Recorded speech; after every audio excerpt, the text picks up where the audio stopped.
لیکن اب بھارتی سینا نے سرحدی علاقوں میں باقاعدہ چھیڑ چھاڑ شروع کر دی ہے۔ کراچی خاص طور پہ ان کے نشانے پہ آ۔ میں آپ کو بتاؤں کہ بھارت کا ایک جاسوس طیارہ کل ابو دھابی سے بھوج کے لیے پرواز کی اور پاکستان کی فضائی حدود میں داخل ہوتے ہی اس نے اپنا رخ کراچی کی جانب موڑ لیا۔ ابھی اس نے ڈیٹا اکٹھا کرنے کے لیے اپنا سسٹم آن کیا تھا کہ پاک فضائیہ نے وہ کام کیا جس کا وہ تصور بھی نہیں کر سکتے تھے۔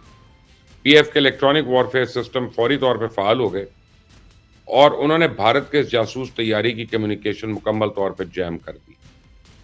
تو بھارتی جاسوس طیارے نے جب یہ دیکھا کہ آگے پاک فضائیہ مکمل الرٹ ہے تو موت کے خوف سے اپنا راستہ بدلنے پہ مجبور ہو گیا۔ اس جاسوس طیارے کو بھوج کی طرف سے انڈین فضائی حدود میں داخل ہونا تھا، لیکن یہ دم دبا کر جنوب میں امریلی کی طرف بھاگ کھڑا ہوا۔ تو انڈین ایئر فورس کی اس شرارت کا مقصد صرف یہ تھا کہ وہ اس بات کا اندازہ کرنا چاہتی تھی کہ پاکستان کس حد تک الرٹ ہے اور اچانک حملے کی صورت میں ان کا رسپانس کیا ہوگا۔ تو ہمارے شاہینوں نے 7 مئی کی رات ان کا جو حشر کیا تھا شاید وہ اس کو بھول گئے تھے۔ ان بزدلوں کو شاید اب اس بات کا ادراک ہی نہیں کہ پاکستان کی مسلح افواج کے بہادر سپاہی تو سوتے بھی ہیں تو ایک آنکھ کھلی رہتی ہے۔ پاکستان کے لیے 30 اکتوبر سے 10 نومبر تک کا عرصہ خطرے سے خالی نہیں ہے۔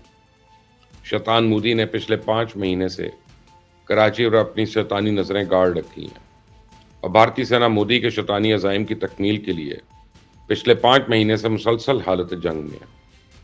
انڈین آرمی آج کل راجستھان میں تھر شکتی کے نام سے مشقیں کر رہی ہے، لیکن شیطان مودی اب اپنی تینوں مسلح افواج کو راجستھان اور سر کریک میں جمع ہونے کا حکم دے چکا ہے۔ بظاہر اس غیر معمولی نقل و حرکت کی وجہ یہ بتائی جا رہی ہے کہ بھارت کی تینوں سروسز راجستھان اور رن آف کچھ کے کچھ علاقوں میں مشترکہ مشقیں کریں گی تاکہ ان کے درمیان کوارڈینیشن کا عمل بہتر بنایا جا سکے۔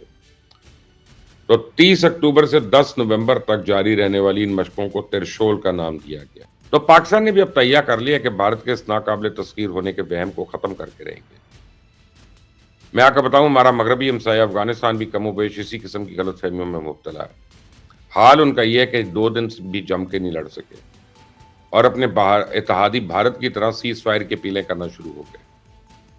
سرحدی گزرگاہوں کو بند کیا بھی 2 ہفتے بھی نہیں ہوئے اور افغانستان میں اشیائے خوراک کی قیمتیں آسمان پہ جا پہنچی ہیں۔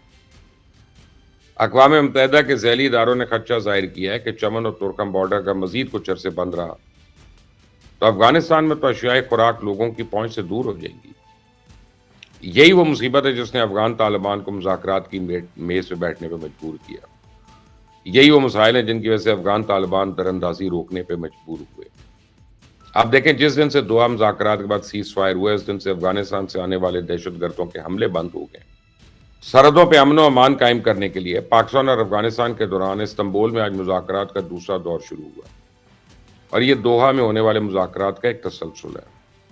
افغان وفد کی قیادت قائم مقام نائب وزیر داخلہ حاجی نجیب کر رہے ہیں، جبکہ پاکستان کی طرف سے وزارت دفاع اور خارجہ کے عہدیدار بات چیت کریں گے، جبکہ انٹیلیجنس حکام بھی ان کی معاونت کے لیے وہاں موجود ہوں گے۔ تو مجھے یقین ہے مذاکرات کے اس دور میں دونوں ممالک کے وفود در اندازی روکنے اور بارڈر کی 2 طرفہ مانیٹرنگ کے لیے کوئی نظام وضع کرنے میں کامیاب تو ہو جائیں گے۔ بال اب افغانستان کے کورٹ میں ہے۔ اب یہ افغان طالبان کو فیصلہ کرنا ہے کہ ان کو جنگ کا راستہ اپنانا ہے یا امن و امان کو ترجیح دینی ہے۔ جنگ یا امن، فیصلہ جو بھی ہو، پاکستان دونوں صورتوں میں تیار ہے۔ اور افغانستان کو ہمیشہ ایک بات یاد رکھنی چاہیے کہ پاکستان ہی وہ واحد ملک ہے جو اس کے اچھے برے وقت کا ساتھی اور تناؤ کے اس ماحول میں پاکستان نے افغان ٹرانزٹ ریلوے کے منصوبے پہ کام بند نہیں کیا ابھی تک، لیکن کر دیں تو اچھا ہے۔ بہرحال میں آپ کو ایک بات بتا دوں کہ مودی کل تک تمہارے 7 طیارے تھے، آج یہ جو ہم نے چھوڑ دیا اس کو جیم کر کے یہ 8واں طیارہ تمہیں مبارک ہو۔ تمہیں صرف یہ بتانے کے لیے کہ تمہارا کوئی طیارہ پاکستان کی فضا میں پرواز نہیں کر سکتا بغیر ہماری مرضی کے، اور اگر آیا تو اس کو بھی شیوانگی سنگھ کے پاس پہنچا دیں۔